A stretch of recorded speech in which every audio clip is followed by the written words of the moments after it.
I legit thought she was starting to cry because of her whole not being able to get married because of her perception of who she is thing.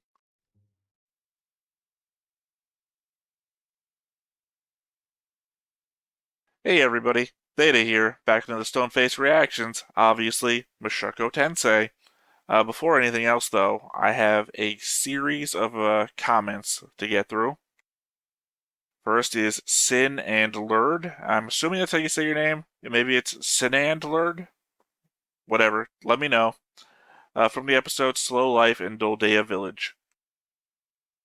We see Ghislaine using her green eye at Turning Point 1 right before the Manda disaster. The rest of the time, she hides it under an eye patch.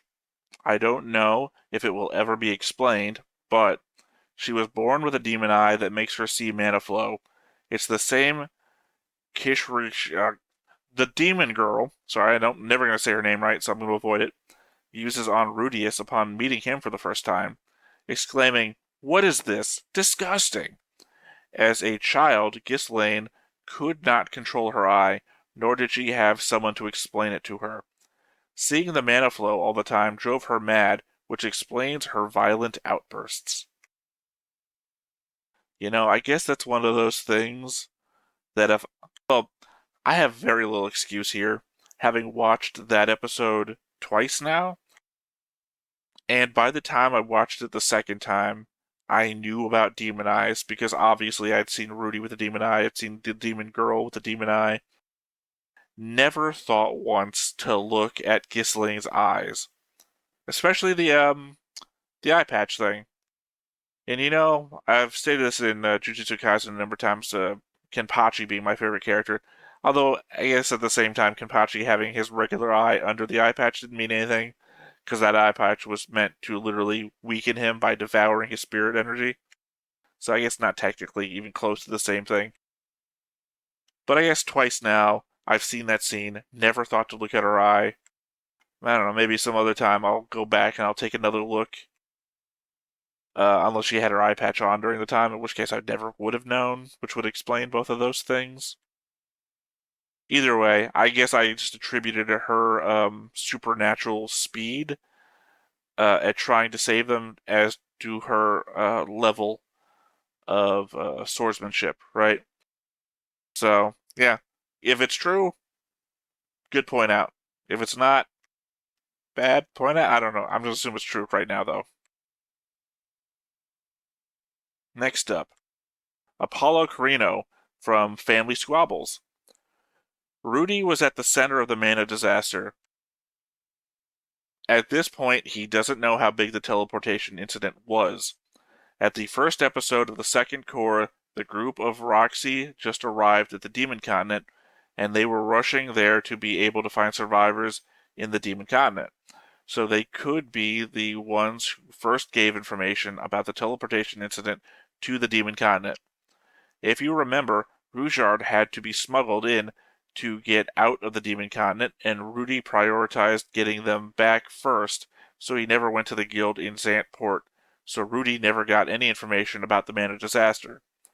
If we do a comparison, even Paul didn't start looking for people until he found out what happened after rushing all the way back to Vitoa region.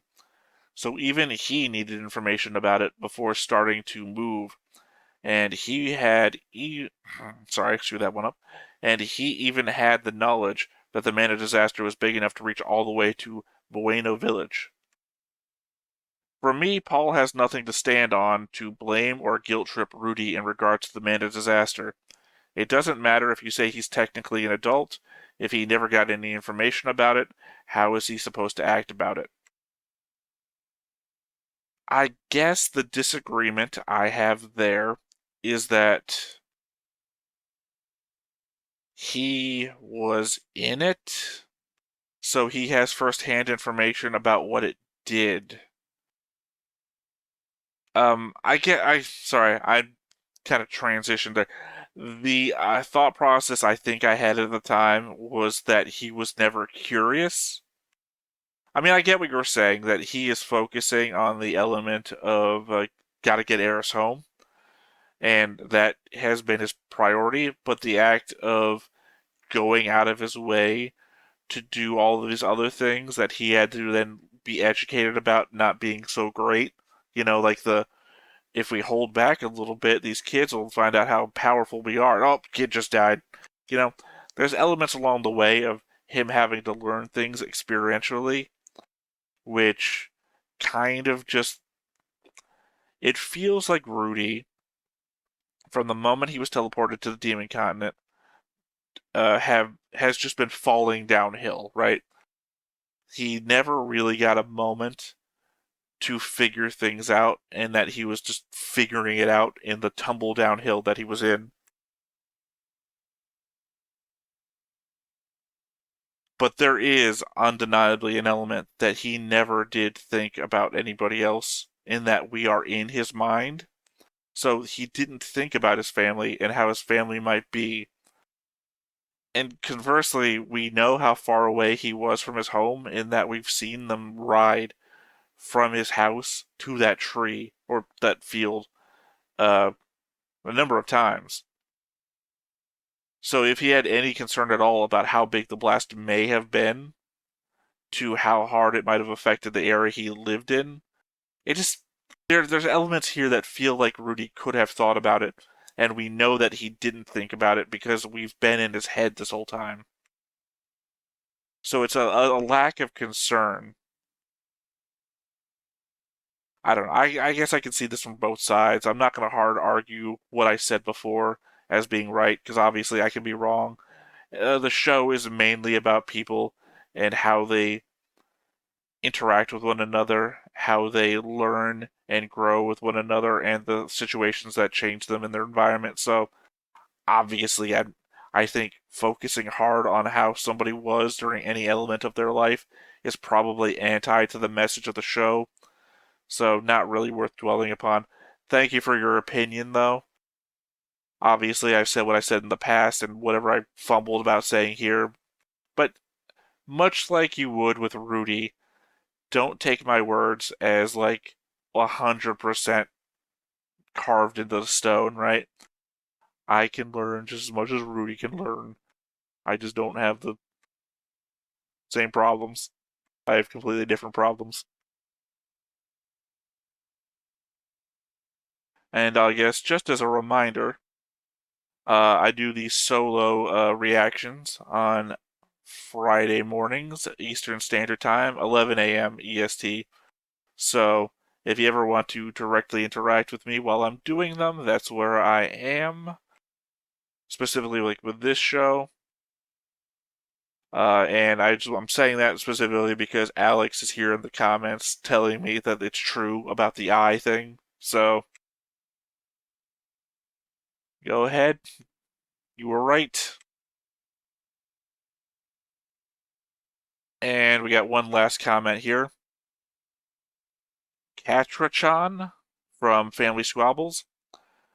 Amazing discussion, one of the best of the series in my opinion. This will be a long one, so I apologize in advance. I apologize to my throat, Katra-tron. Is Paul irredeemable? Great question, and one that should be asked of the protagonist as well. I believe many mistakenly categorize Mushoku Tensei as a redemption story, but I don't think this is the case. I think some things that Paul and Rudy have done in the past are irredeemable. Paul was a rapist, womanizer, and a scumbag his whole life. Rudy, as far as we know, has pedophilic tendencies, is a womanizer, and has committed sexual assault on more than one occasion. So I agree with Theta that some things are irredeemable. What is interesting about Mushoku Tensei is that Paul and the protagonist are attempting to change. Paul wants to be a better husband, father, and overall person. Rudy also wants to become more likable and a stronger person. That's why he cares so much about what people think of him. I think Mushoku Tensei can better be described as an exploration of change, which brings me to the next topic. Can people truly change? Aha! Isn't this the crux of the whole show? Just one episode ago, we were confronted with the idea that Ghislaine was a ruffian, good-for-nothing traitor in her brother's eyes. so much that he was incredulous to the idea that she could learn to read, do math, let alone be a sword king. Rudy exclaiming, "People can change," telling this to guys, but more importantly to himself. In this episode, we have both Rudy and Paul reverting to their old selves. Rudy has been a creepy weirdo, putting panties on his head, treating everything like a game, and being socially immature by not reading the room correctly. And Paul, again, acting irrationally before considering his son's point of view, similar to what happened in episode 3. Time and time again, we have to ask ourselves, is Rudy truly a different person?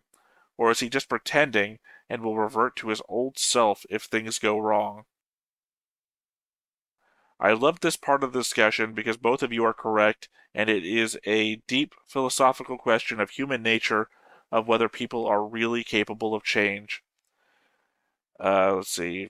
Time stamping a thing. To clarify the timeline here, teleportation disaster happened when Rudy just turned 10. Eris was 12 at the time. Journey to Renoa takes approximately 2 to 3 years. By the end of the journey, Eris is 15 and Rudy is 13 in the last episode of Season 1. P.S. I was not aware you were reacting to Gurren Lagann. I know what I'm watching next. Lot to unpack here. I guess I'm going to react to the easiest thing fastest. Yeah, we reacted to Gurren Lagann. I cannot say it was one of the best reactions of the channel, only in that it was a 0.5 reaction, which is to say I've seen the show like 17 times, and Justin had seen it for the first time, and Justin and I do not react to things the same way. Vis-a-vis, see the last episode of Gunbuster, where I'm holding back tears basically, and Justin did not like it. So, yeah, if you really want the real reaction to Gurren Lagann, I guess watch the very last episodes. I don't know how to say it. I'm not trying to sell out my own reaction series. It's just I was in a weird place at the time and did not give the same manly crying as I normally did. Anyway, back to the top, the serious stuff. Is Paul redeemable? Here's the thing. I know in the moment that the episode that you're referring to, Family Squabbles, my argument was Paul was irredeemable, I think. I can't really remember. The problem is I'm also a contrarian, so obviously when pushed against somebody, if they give a certain point of view to make the argument, I make the argument. Do I think Paul is irredeemable?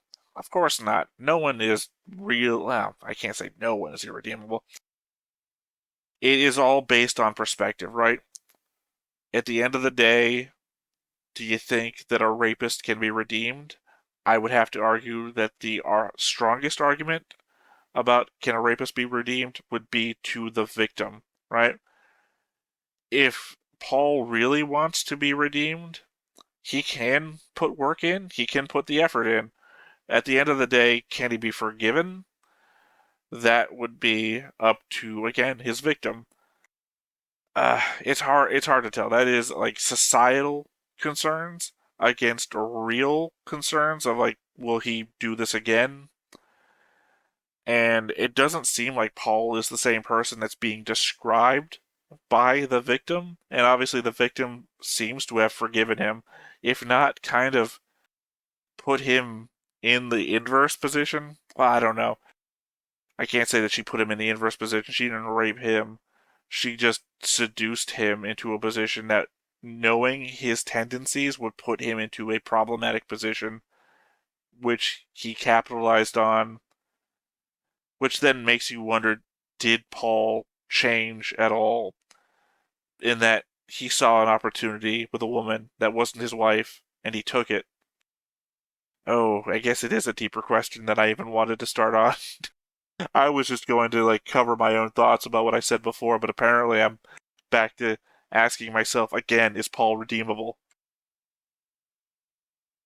I guess it's the problem that he did a horrible thing and then didn't learn. I mean, he didn't rape again, but I'm not calling him out on that. It's just that, like, when faced with an obvious, easy target, he went for it, and now has two daughters because of it. I mean, not because of that. He has obviously the one daughter with his wife, which is completely fine. They were going for that. He now has a second daughter with technically now his wife. That's an element of Rudy's intervention. I don't know. I don't know. Um, Kat Katrachan makes some very good points in pointing out Paul's not insecurities, Paul's failings. And again, the element now coming back to me is the fact that Paul's failings are not things that he's worked past. His failings are failings that are reoccurring. It's just that we can see the good in Paul. And the good in Paul at times outshines his negative traits. Like, his negative traits are things we focus on for one episode, and then when we have to come back to Paul, we see his positive traits, like how hard he's fought for the people that suffered from the teleportation incident, how hard he cares about his family and where they're at. So, is redemption required to be a good person? I would have to say no if I'm using Paul as an example. You can be hated and be a bad, not bad person, and be a person riddled with negative qualities, and still at the end of the day, be a good person. So yeah, I guess that's the difference between being irredeemable and being good is that you can be irredeemable and good if the opportunity presents itself, I guess. And apologies here because I'm obviously editing the chat off of the screen, but again, doing these live, I am now responding to Alex's comment that they were referring to when Paul assaulted Lilia when they were young at school. Yes, that's what I keep calling the rape. So, yeah. Again, I'm going to leave that one as can Paul be irredeemable and good? Is yes. Paul,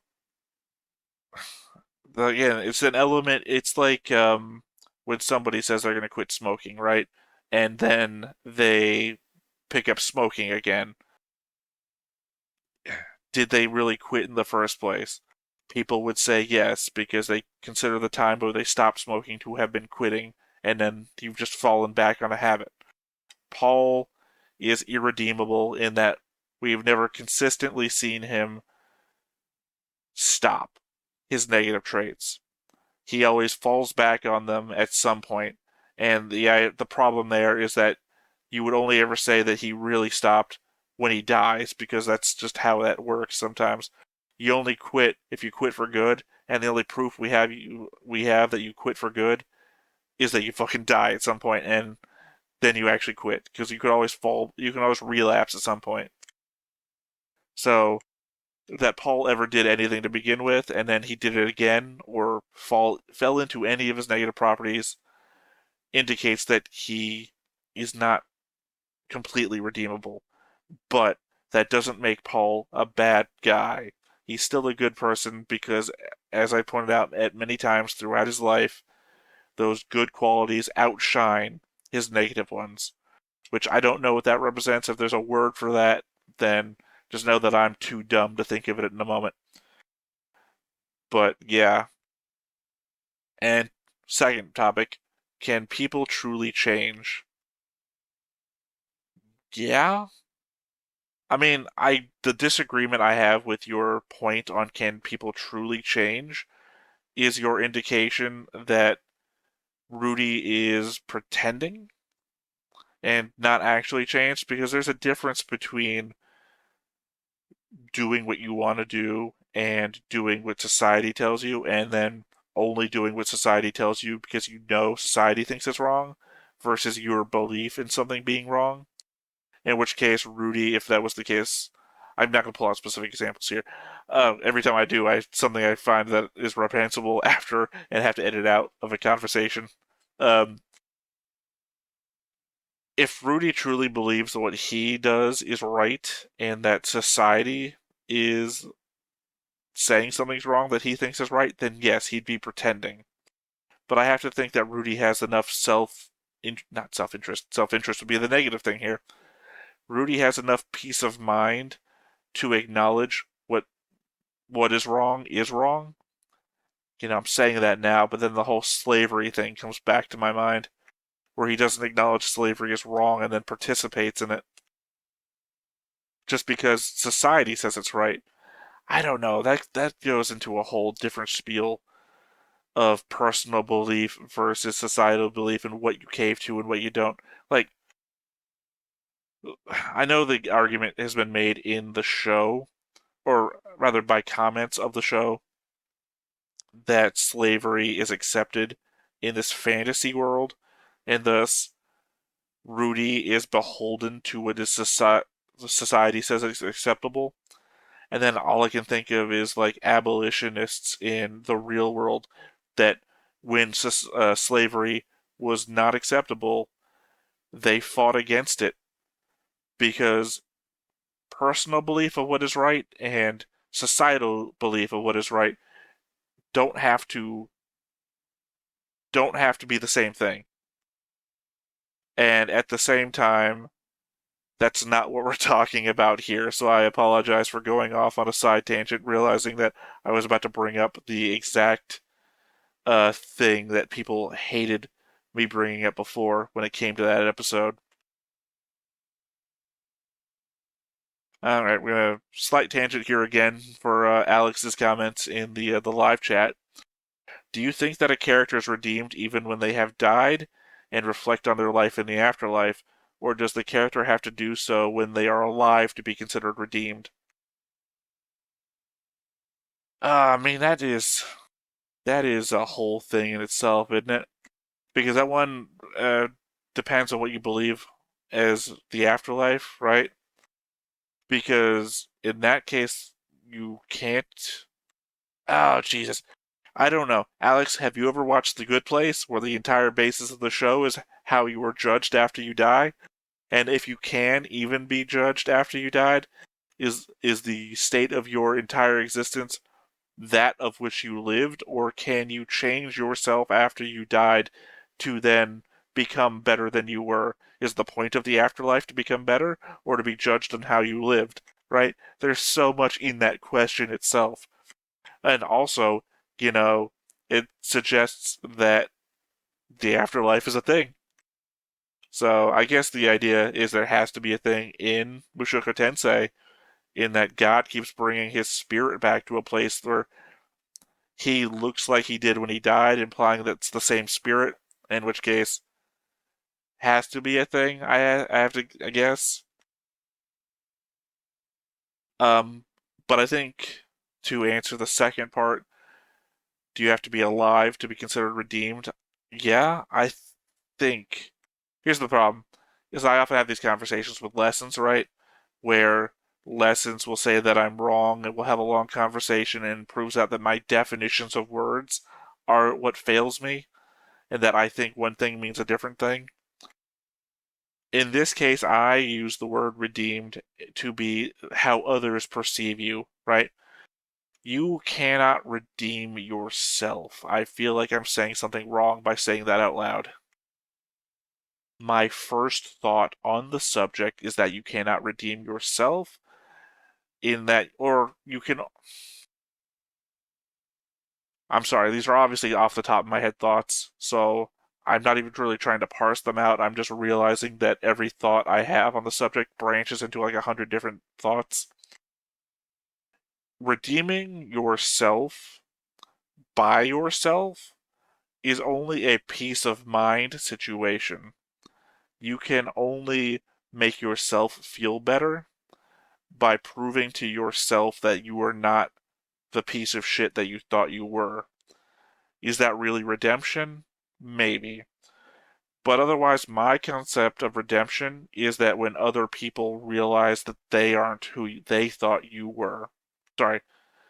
When other people realize that you aren't who they thought that you were, which is to say, if you've done something negative and then you work to overcome that negative thought that other people had of you because of it to be the person that you wanted to be or you wanted them to recognize that you were. Because otherwise, if other people don't consider you to have been different than what they thought you were, then you're not really redeemed, are you? Um, but yeah, no. Again, I guess I'm just gonna cut that short to yeah, I think you have to be redeemed by other people, which would and then either invoke that something you did just before you died would have redeemed you, or that you redeemed yourself while you were alive. It's dependent on other people's thoughts.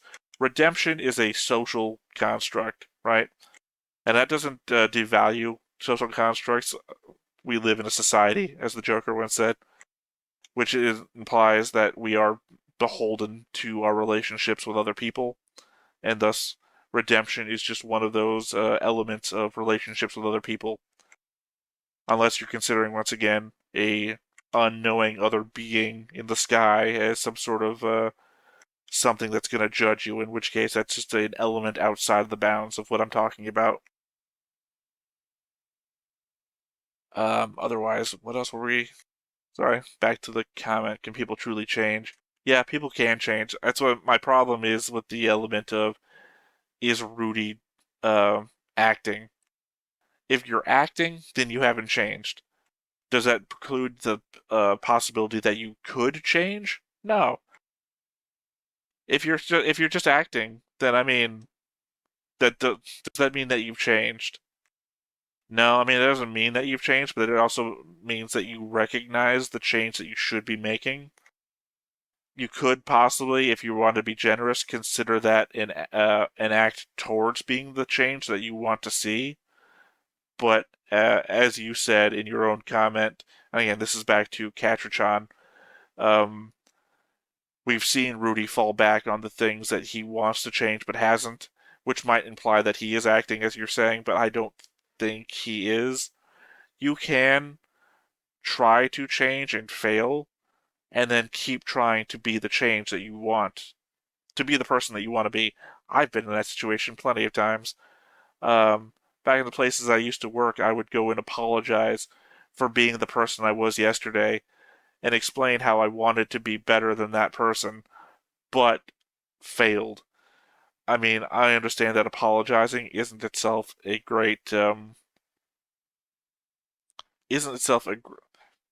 so going back towards the redemption thing. It doesn't redeem you for the bad things you've done, but again, redemption being a social contract or a social construct, the apology is just a part of it that you have to recognize that if you're not actually sorry for what you've done, then redemption is never a thing that's going to be possible for you. So, yeah, I'm sorry, I'm just in the muck now. I think I'm going to go ahead and wrap up this comment. It's a great comment. I've got to give you that.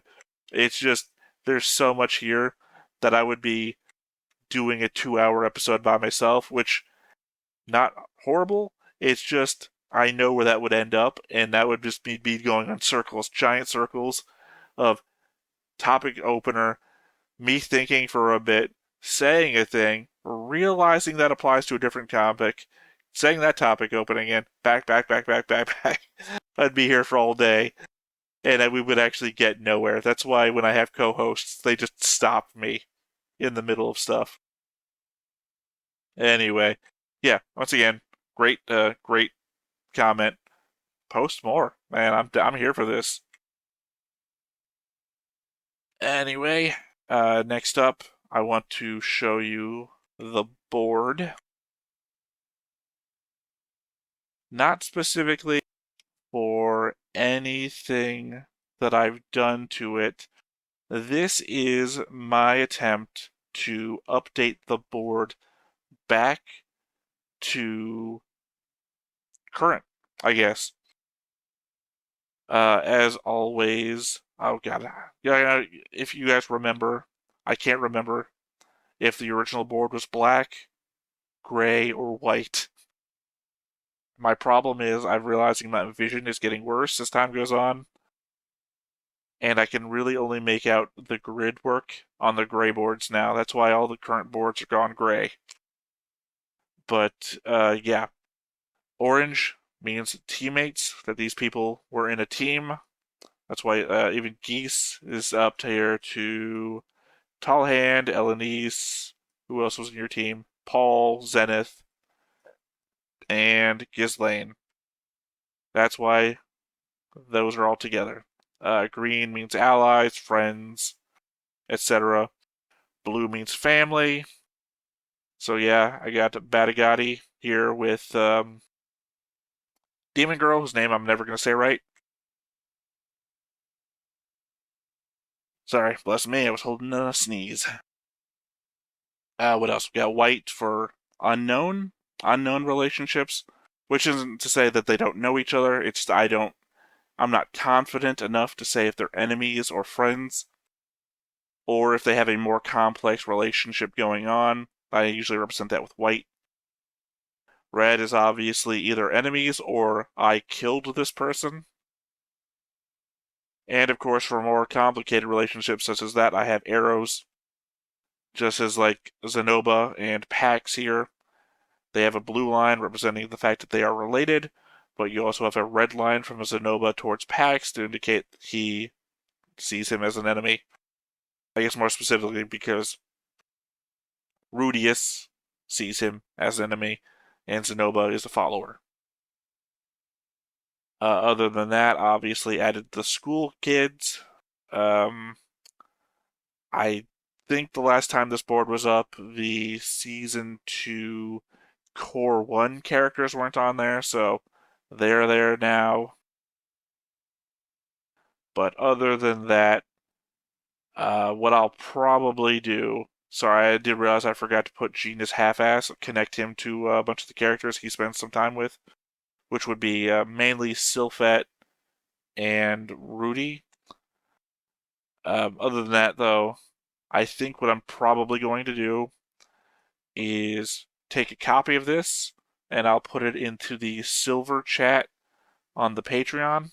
So that if you guys want to take a look at it and tell me if I'm missing anybody or any particular character relation that should be represented on here, that's where that will be. Because I'm realizing that I need to, if I really want to share these boards, I need to link them in places that you guys can see them, because just, dragging them across the screen like this is not very helpful. And I realize that also, like, zooming in and like, oh, this person's connected to this person for this reason isn't also that entertaining. So I like the information share, and I like how it helps me to remember different characters' interactions. But I'd also like it to be useful for you guys if you guys are following the show with me. So yeah, I think from now on, I'm gonna try adding a link in the doobly-doo down below the description area of the YouTube video, or posting them into the chat on the Discord. Otherwise, I'm going to leave that up on the screen, and I have a couple of notes about last episode I'd like to go through before we get to the hour-long point of the recording, where I haven't even watched the show yet. When I take notes and rewatch shows, these days I tend to use the opportunity to listen to them in English. That way I end up watching both the dub and the sub at the same time. I've been commenting on it mostly with the Gundam lately, but consider it's something I've done with most of the shows that I'm watching. I bring it up because I went to listen to the last episode of Mushoku Tensei in English and was wholly unprepared for both the change in tone of the voices nor the subtitle changes in words. I understood the threat slash joke when Persuna said, "Get too close and you'll end up pregnant," but somehow hearing her say, "Keep your distance or you'll wind up preggers," in English just felt, I don't know, dirty and uncomfortable are the words that came to my mind. Like, I don't know, just an element of hearing a character in this show use the word preggers. Just, I don't know. Needless to say, I also just don't like the English voice of Rudy. It just doesn't feel right. It is too something. I don't know what the word I'm looking for here is, but it's too something. I also feel like the difference between his more adult internal voice and his actual character voice is a lot more dramatic. There's a lot more dramatic of a difference than there is in the subtitle. I don't know. My opinion on the matter. Also, just a note, Rudy asks Nanahoshi what she'd want from a person that she liked, and she says, spending time with them would be enough. I'm pointing this out because Rudy then spends the rest of the episode not spending time with Sylphette. Like, sure, he does at the very end of the episode when he brings her to the house. And I understand the whole point is like fixing up the house to like be able to spend time with her later. It's just funny that at the very start of the episode, she asks somebody and they say spending time with them would be fine, and then not for the rest of the episode.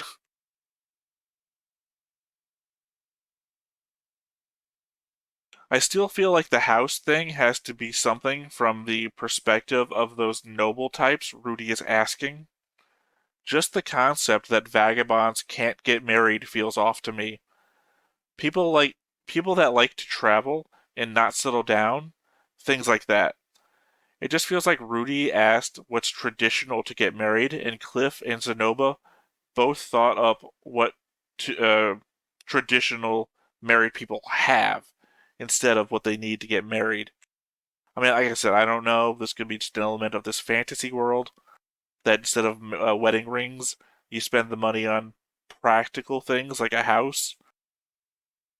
But again, what if you're a homeless person? Does that mean you can't get married? That just seems weird.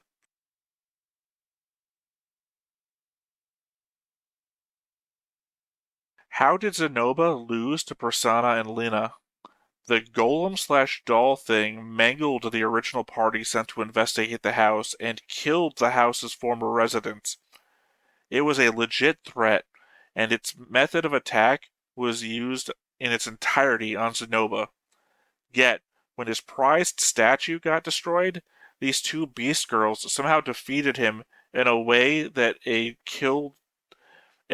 doll couldn't. I mean, the doll killed people with its claws and everything. When they fought Rudy, we saw that their tactic was purely physical. Like they charged the space between him and they intended to use their claws. So it seems odd in hindsight that the doll that literally had killed people before, using its clawed arm contraptions, did nothing to Zenoba, and yet Zenoba lost to Persina and Lina. Just in my head, in the moment. Seems weird.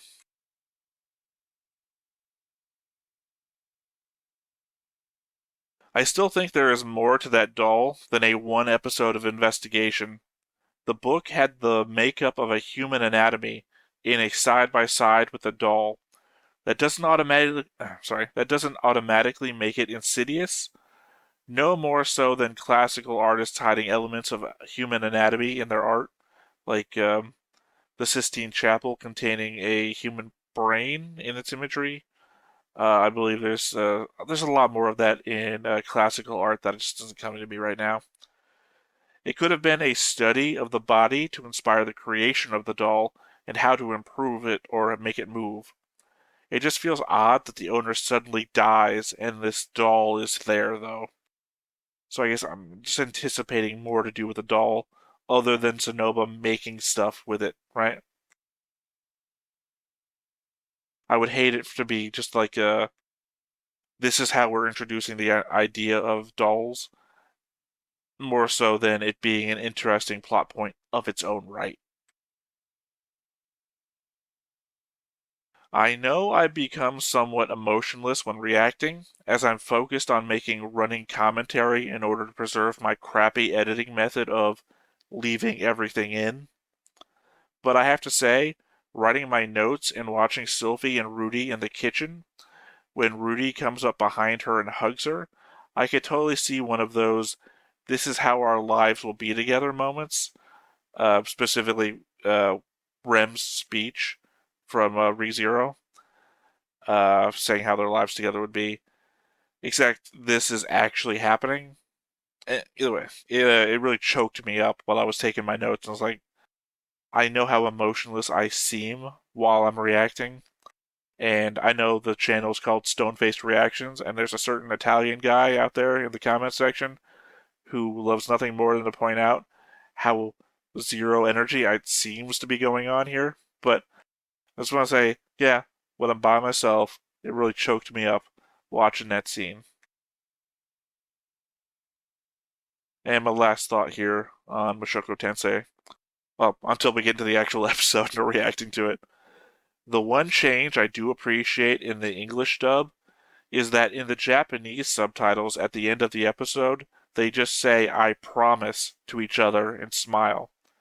In English, they say, I love you back and forth, which is much more impactful to me emotionally.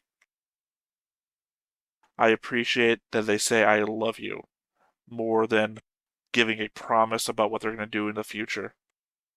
I don't know. I guess that promise is actually more impactful as a fucking promise, but hearing them actually say that they love each other is just like, right there. Other than that, though, I guess let's go ahead and see what what's the episode called? Wedding planning? What wedding planning has in store for us. But before we get started, make sure that you hit the like button, hit that subscribe button, comment down below to feed that algorithm. On top of all that, if you want to watch more shows like this, unfiltered, uncensored, and uncut, as well as some early access stuff, you can check it out over on the Patreon. It's just $5 a month, but hey, no pressure. There's zero pressure in order to do that. It's just a little bit of extra support, and it would be greatly appreciated. 家のリフォームが完了して1週間。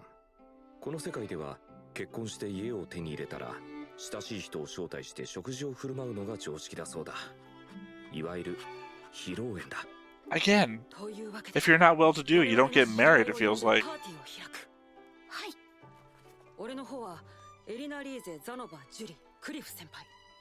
リニア、プルセナ、バーディ、陛下、ジーナス、教頭、ゾルダート。Is he vice principal? I thought he was actual principal. ルーク、従者2人。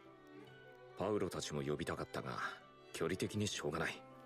結婚したという手紙は出しておいたが、さて届くのはいつになるのやら。I mean, I hope he shows up. 七星さん忘れてるよ。あいつは参加すんのかね。きっと来るよ。とりあえず呼んでおくか。You invited Soldat, but you didn't invite Conrad? どうしような。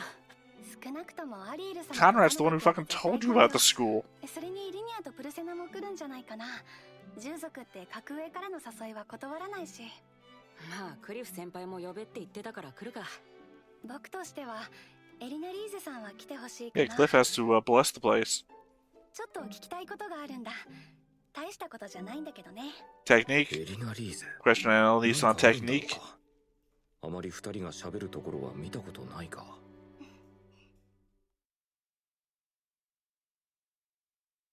Oh, a new opening. Or am I forgetting this opening from last time?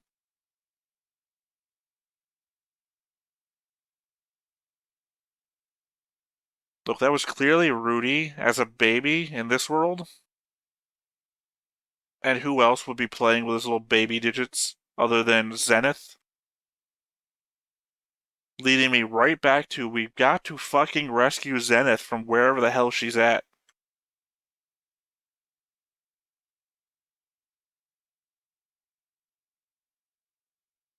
Oh, hey.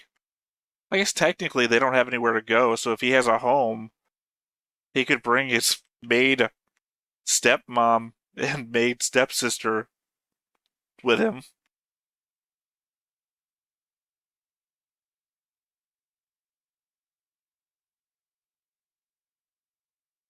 Okay, so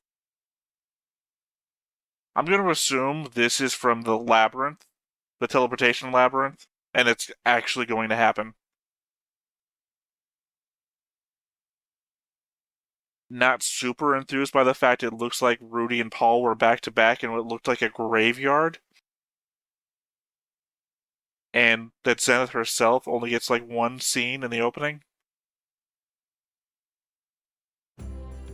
さて、10人以上も客が来るとなれば相応の準備が必要で If you're inviting 10 plus guests, まずは買い出しだ。 shop for like 30. 祭の前にルディの服を買いたいんだけど。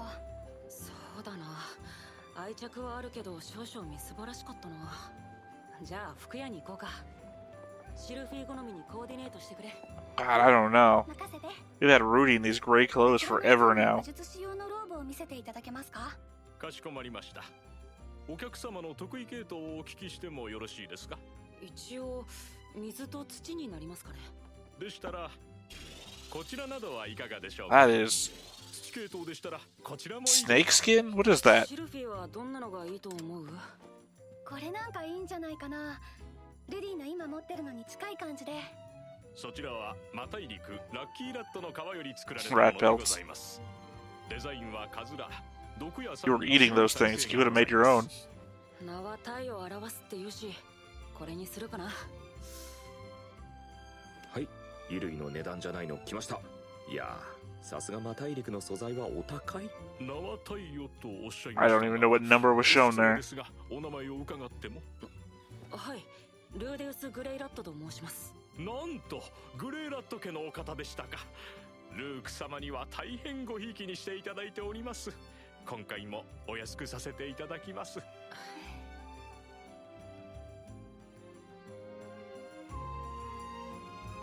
Also escapes me at what point Rudy stopped hiding his last name. Because I remember Philip told him a long time ago to hide his last name because it would cause internal conflict with the family. 今日はいろいろ買ったけど、家が広い分用意するものが多いよな。いざとなったら冒険者に戻って稼ぐか。いや、それで死んだらどうする？ Well, if you stop doing stuff, you think to yourself, what if I end up dying? It's gonna be a really weird ちゃんと取ってあるから。ごめんよ。 series. I don't know what to say. 料理は任せてね。お母さんとリーリャさんに習ったからバッチリだよ。あ、でもルディの口に合うかな。消し済みでもうまいと言ってみせるさ。消し済みってもう誰のために頑張って覚えたと思ってるのさ。ああ、シルフィエットさん I think Rudy needs a haircut too while he's at it. 私釣り合いが取れているか不安でなりません。ルディは僕の理想の旦那様だよ。 I mean, of course, this is like if the kids from the Wonder Years got together and got married. Oh, cow.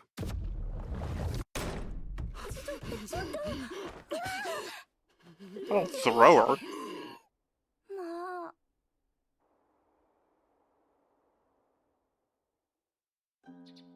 Also, yeah, that was in your own house. You could have just done it in the bath. 当日、日程は月休みの日で時刻は昼にした。ジーナスには遠慮され、ゾルダートには忙しいと断られた。Oh, yeah, I guess it's a good idea that you didn't invite Conrad. That would have been weird 在 then. の人たちも招待状を受け取ってくれた。そう、七星も招待状を受け取ったのだ。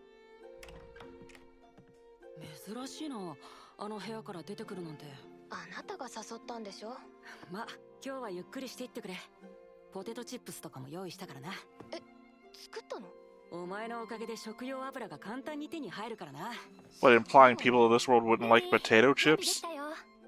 ちなみにシルフィーがフィッツだということは招待客に知らせてある。 Also weird, I guess, implying that potatoes exist here too.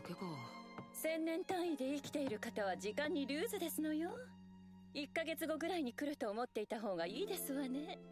あまり遅くなると料理が冷めてしまうな。悪いな、バーディ。I don't know, it's always weird seeing them include the head. 頑張って。本日はお忙しい中、お集まりいただきありがとうございます。改めて宣言いたしますが、私ルーデウスとこちら。ここで我が輩がババンと登場である。バーディーガーディ、遅刻ですわ。 Not by a month though. 我が種族においては王族は会合の際には度肝を抜くタイミングで登場して場をかき乱すべしと決まっておるのでな。嘘だろ。嘘ではない。貴様のためにわざわざ一肌脱いだのだ。感謝するがいい。ありがとうございます。では気を取り直して。本日はお忙しい中お集まりいただきありがとうございます。改めて宣言いたしますが、私ルーデウスとこちらシルフィエットは結婚します。まだ若輩ゆえ。 For a second there, I thought it was going to be a series of interruptions. そこは助け合って。いかんな。堅苦しかっただろうか。皆様微妙な顔をしている。他人行儀な言葉はやめるがよい。貴様らは愛し合って、それをここにいる全員に認めてもらいたいのであろう。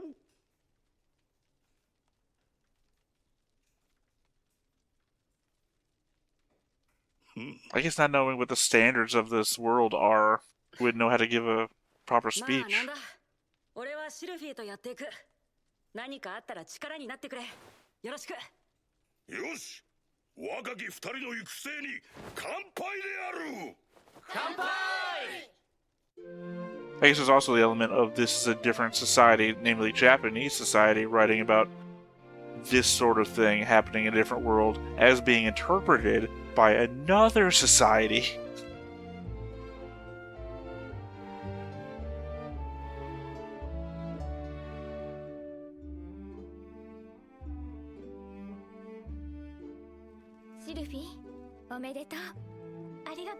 I wonder what will break Elenice's curse.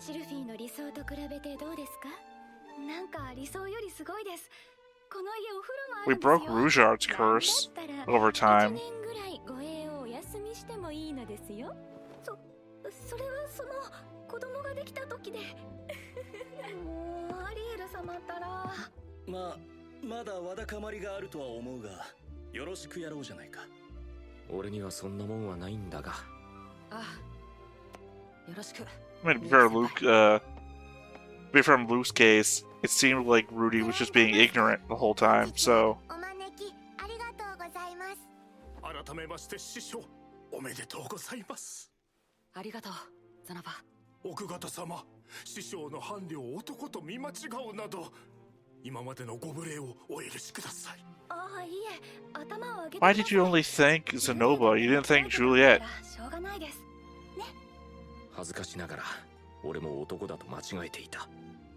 人族は飯食ってる最中に挨拶するのが礼儀にゃのか？お行儀が悪いの。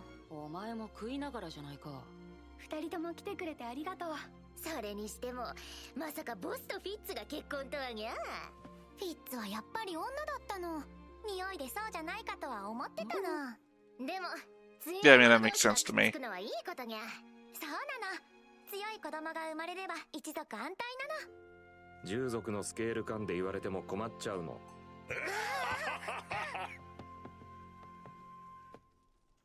おめでとう。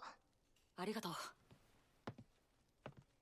七星さん、一つ聞いていい？何かしら。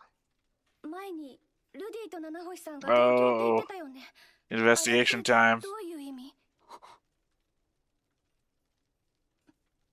You can't hide this from Sylvette. That seems like it'd be a wrong thing to do. 言語を扱えたから勘違いしただけよ。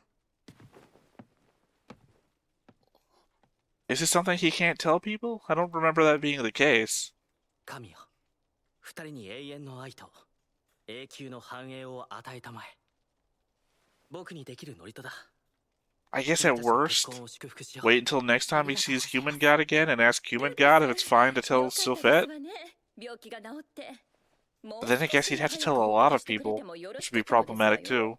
報告したら本当かどうか確かめて差し上げますわとか言って襲ったでしょ。まさか前にも言ったでしょ。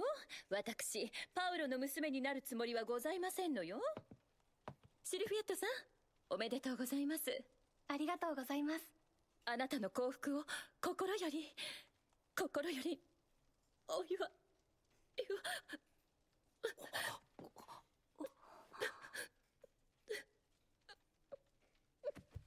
ごめんなさい、私としたことが。リーゼ、どうした？もしかしてエリナリーゼさんって僕のおばあちゃんですか？Is that the conversation I got? が言ってました。僕のおばあちゃんはパウロさんの仲間だったって。違いますわ。あなたのおばあ様がこんな陰媒なはずが。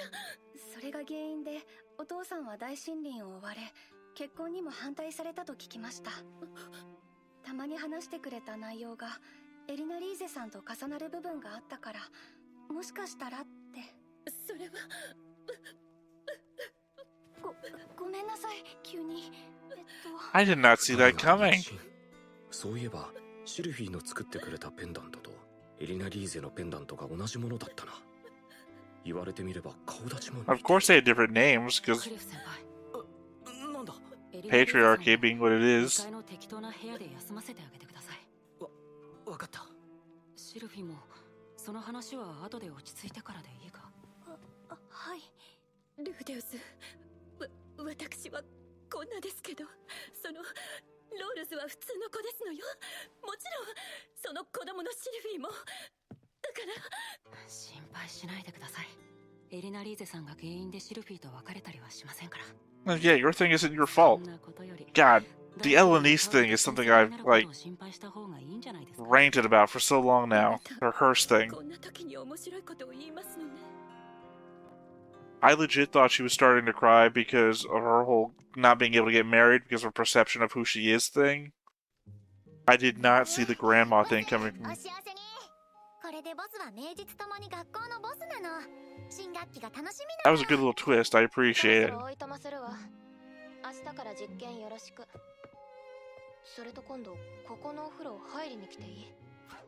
マスター、大丈夫？少々今日が乗りすぎたようですな。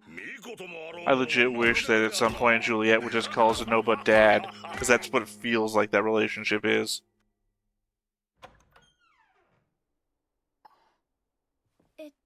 クリフさん、おばあちゃん、エリナリーゼさんと話したいんだけど、いいかな？どうする？大丈夫ですわ。ありがとう、ルディ、クリフさん。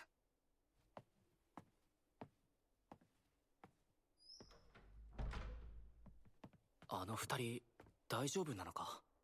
ダメなら、我々が後でフォローすればいいんですよ。We're the men of their lives. ルーデス様、本日はありがとうございました。こちらこそありがとうございました。シルフィーはいかがなさいましたか？今はエリナリーゼさんと話しております。そうですか。ならちょうどいい。少々お時間をいただけますか？ It's funny that her doing her research on the people, 失礼を承知で言いますが、ルークと決闘していただけませんか？魔術なし、剣と剣での勝負を。oh, what, Paul, Rougeard, and Ghislaine's training versus... なら真剣は使いたくないですね。ルーデウス様は魔術で作り出した剣でも構いません。となると、僕がルークに真っ二つにされる可能性もあるのですが。わからん。こんな試合が Well, I mean, you have the advantage of the future eye. 何か気に障ることをしましたか？いいえ、もちろん断ってもらっても結構です。ですが、できればお願いいたします。ルーデウス、頼む。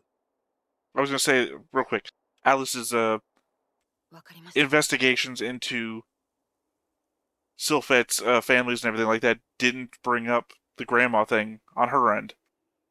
I thought being real weird.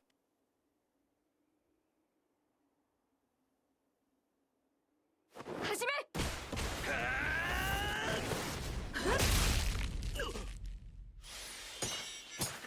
まだだ！いいえ！終わりです。そこまで！ I mean, again, above everything else, Rudy has future sight. エルモは治癒魔術を。ルーク先輩、大丈夫ですか？大丈夫だ。シルフィーのことをよろしく頼む。それはもちろん。でも、決闘した理由をもう少し説明していただけると助かります。大したことではありません。私たちはシルフィーが好きです。生死を共にした仲間だからこそ。Okay, I thought it was going to be like he had a thing for Sylphie or something. 私たちの意地だと思ってください。シルフィーを任せるに足るか腕試しをされたということなのだろうな。いずれ私はアスラ王国に戻ります。戻れば王になるか死ぬか、二つに一つ。それが私の義務です。しかしシルフィーには付き合う義務はありません。彼女は王族でも貴族でもなく、転移事件をきっかけに護衛についてくれただけ。私は彼女に甘えるのをやめ。Yeah, I guess there's the element of if she fails to go for the throne, everybody that's ever supported her could be in danger. ついてくるという考えは自然と消えていくはずです。でも、もしそう思わなかったら、あなたがきちんと止めてあげてください。どうだろうか。王女には義理もある。むしろ俺は一緒についていき手伝おうとする気がするが。とはいえ、もしあなたがシルフィーを大切にしていなければ、私たちは彼女を取り返します。肝に銘じておきます。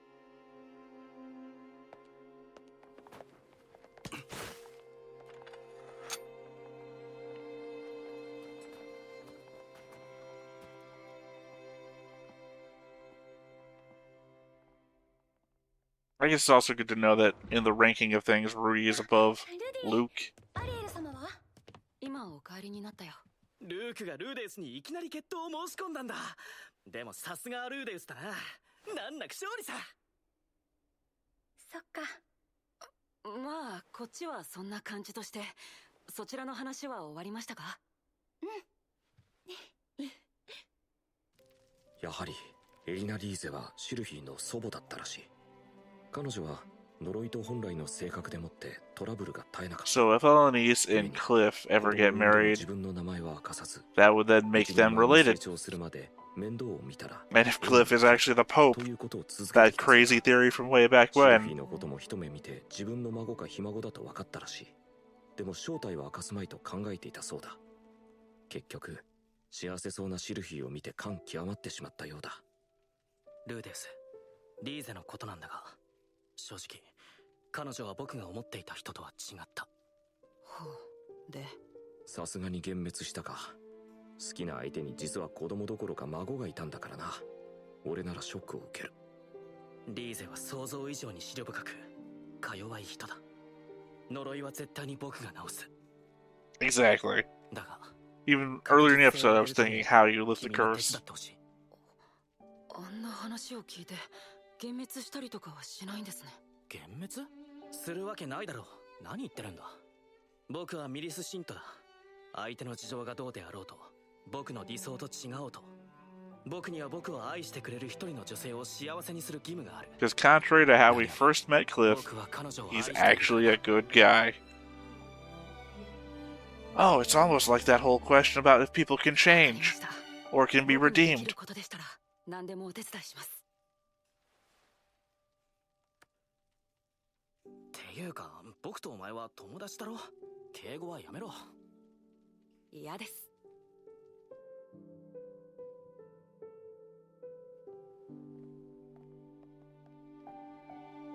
I think Cliff is a good example of can people change.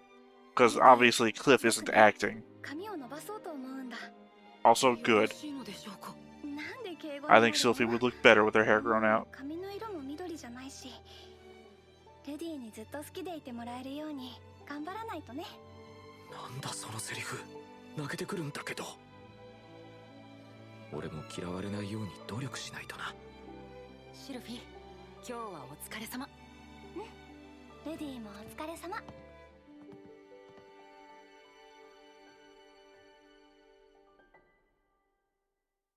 That was a good episode. Yeah, my whole thing about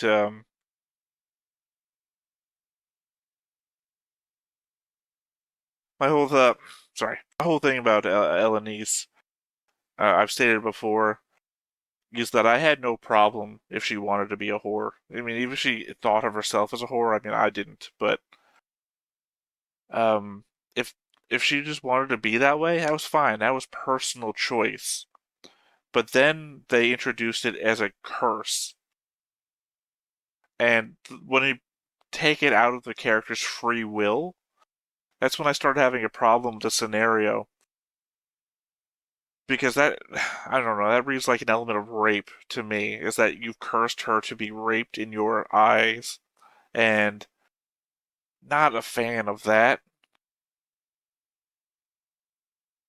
But I guess I like it now that we've come around to she doesn't have a problem with it as much, so it's less of a curse and more just an aspect of her character. And I guess both of the daughters are coming back. Oh, I don't know about the flashback to the past of ourselves looking at the future of ourselves. That brings up nostalgia. Nostalgia is painful.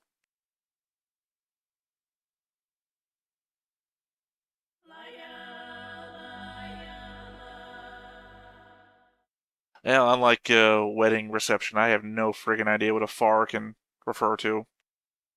Unless it's Paul. Paul shows up from afar, because I don't think there's any chance that Paul would get that letter and not, like, try to make the trip. Well, unless he's trying to save Zenith, in which case, fuck your wedding reception. Zenith needs to get saved. Um, yeah, again, my whole thing about Elenice is the concept of free will versus force.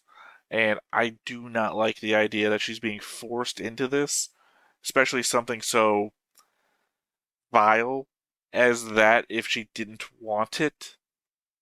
So, yeah, I appreciate that we're turning this away from. I mean, one, she doesn't seem to have much of a problem with it, which makes it less problematic. But also, two, that Cliff wants to save her from it, which is, touching. It's very touching. It also gives them motivation as a couple together, which I appreciate. Um, Other than that, though, this was very good. Again, that was a major surprise. The your grandma thing. Normally, I suss out these like major twists pretty easily because I've been exposed to so many of them through so many different narratives. Like I sometimes forget that Sylphette had a family. Like they showed up in one episode, and like I didn't even know that they were dead. And then y'all in the comments have constantly been confirming, "Oh yeah, no, they're dead," as though I guess you're manga readers because I don't know where else that comes from. I don't think in 2.5 watchings of the show that I've missed Sylphette talking about her dead family or Alice or Alicia. Sorry, I'm forgetting her name. Princess having mentioned it. But if they did, I guess that's just me being a bad watcher of the show. But yeah, never would have guessed that. Like, to have guessed that, I think I would have had to have been fantasy racist in that, all elves are the same, that sort of thing. Uh, I don't know.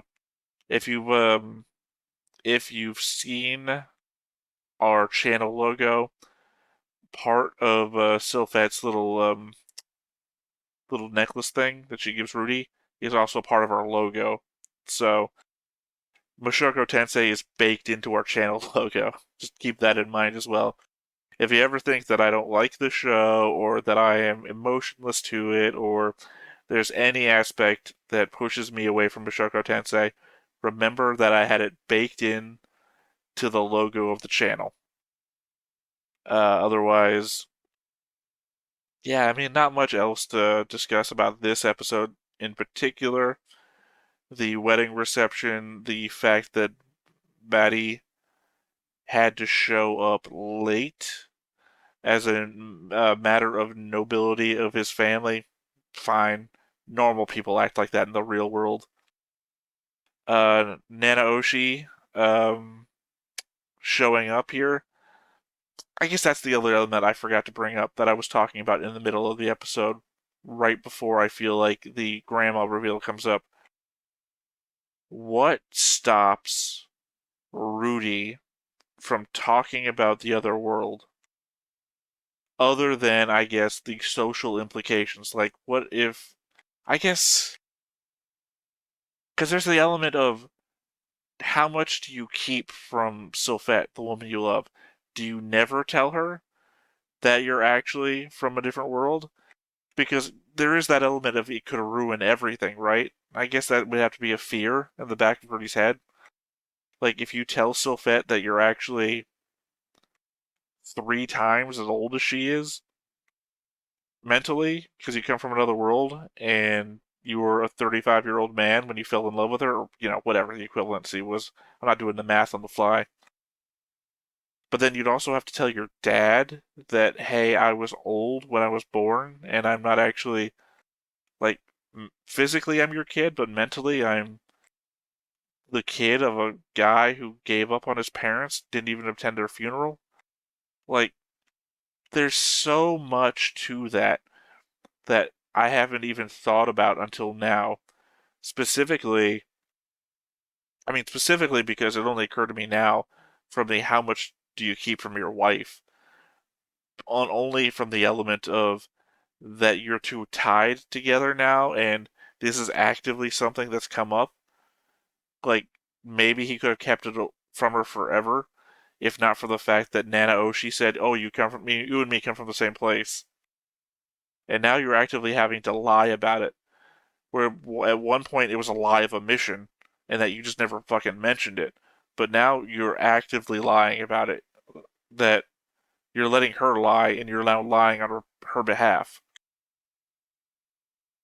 But I guess this is also the element of, this is a lie that if you broke it could just hurt a bunch of people. And not because it is in itself hurtful. Again, it's weird. I don't know that it's hurtful. But the fact that it's gone on for so long, that it could be hurtful. Because, it's one of those, has this been true forever, or is this just true recently? I guess the example coming to my mind is Ascendance of a Bookworm, if you're familiar with that anime, where the little girl existed for a time before the isekai happens, and then the mind of the girl that dies gets put into the dying girl's body, in which case she wasn't the isekai person for a while and then became the isekai person, versus Rudy, who is been the isekai person from birth. I don't know. Again, the maid knows that he's not exactly normal, which implies other things, which, she could always say, "Oh, I've always known this thing about you." But for everybody else that knew him from birth, so specifically Paul, Zenith, it becomes a thing with Sylphette only because they're married now.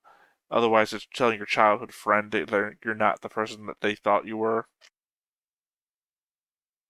I don't know. I'm going to handle this the same way that I handled the Rivus recording. Again, doing these live, so I'm talking about recording I did a while ago. Handle this the same way I did with the Rivus recording, which is to say that I'm rambling now, and I will ramble for a while unless I stop myself, which I'm going to do. And if I have any further thoughts about this, I will include them in the notes section, which is to say I'll have a week in between to think about these things, and then pick it up again later. So I think I'm going to call it now here for Mushoku Tensei. So once again, I have been Theta. This has been Stoneface Reactions, and we will catch you next time. Bye-bye. Hey everybody, thanks for watching another Stoneface Reactions. If you have an idea of another video we could go ahead and watch, go ahead and put it in the comments down below and we'll add it to the wheel. Be sure to like, comment, and subscribe, and let us know what you thought about this video, what parts you liked.